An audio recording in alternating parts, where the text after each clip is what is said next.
Hey everyone, Becky from Week 99er here. I am here with the January Matter box. This is a subscription box that I actually pay for. After shipping, it's $43 a month, but in each one you get 5 different pieces of kind of scientific, geeky things. Their theme is we are all made of matter, so they show you different things from around the country and around the world, and some of it is kind of scientific-y, like we've got in physics taps and other things. Each month there's always 1 or 2 items that I'm not super thrilled about, but the rest is really kind of cool, so I keep ordering this one. And you do get the little cards right at the beginning, tells you what is in there.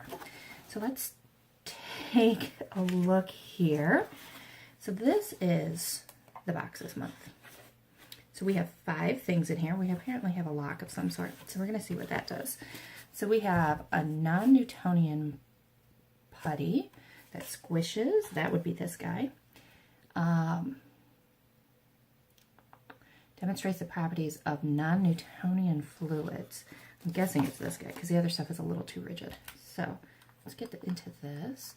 And it looks like it dried a little bit. Here's that. It's almost in a little makeup container. So what do we do with this? It can behave as either a liquid or solid.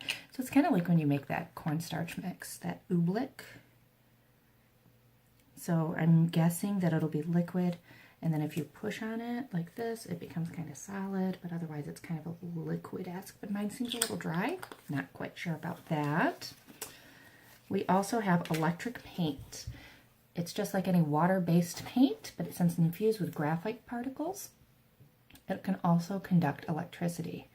That means you can paint wires or sensors directly onto anything, any material around you, including paper, wood, plastic, and glass. It's non-toxic, but they don't suggest eating it. So you can draw a circuit. You can use this for making Raspberry Pi circuits, Arduino, and even touch-sensitive applications, and great for teaching electronics to kids too young for soldering irons. Well, I'm not too young for a soldering iron. I just don't have one and don't know how to use one, so this could be actually pretty useful. I think we have some things that we're going to be building around here, so I'm going to check and see. We might actually have a good use for this one. So then we also have,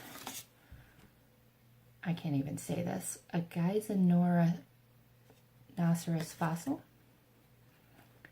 That's this guy,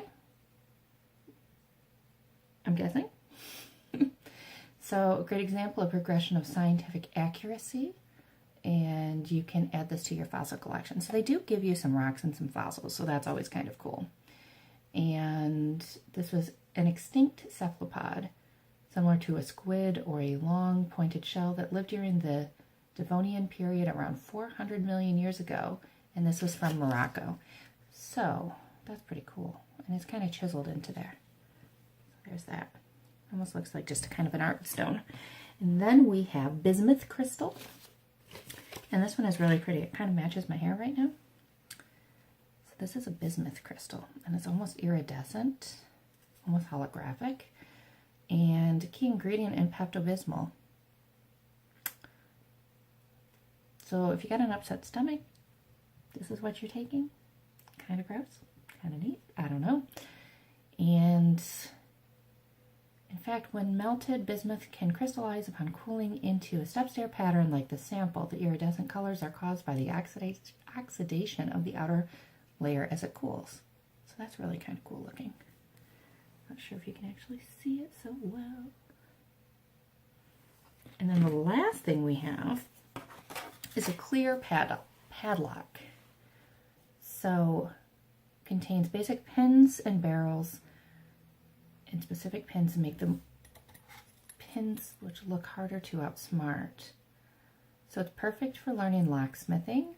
Since the housing of this lock is made of plastic, it shouldn't be considered secure, but you can try inserting different keys to see why it won't unlock. And they give you the keys for it, but you can always put your own keys in there and see as the tumblers and everything go. So that's kind of cool. I don't know that we would actually use this, or I have a use for this, but it might be something that ends up on my nephew's locker. So that is what is in the December box, or January box. This came earlier this month, not last month. And again, this is $43 a month after shipping.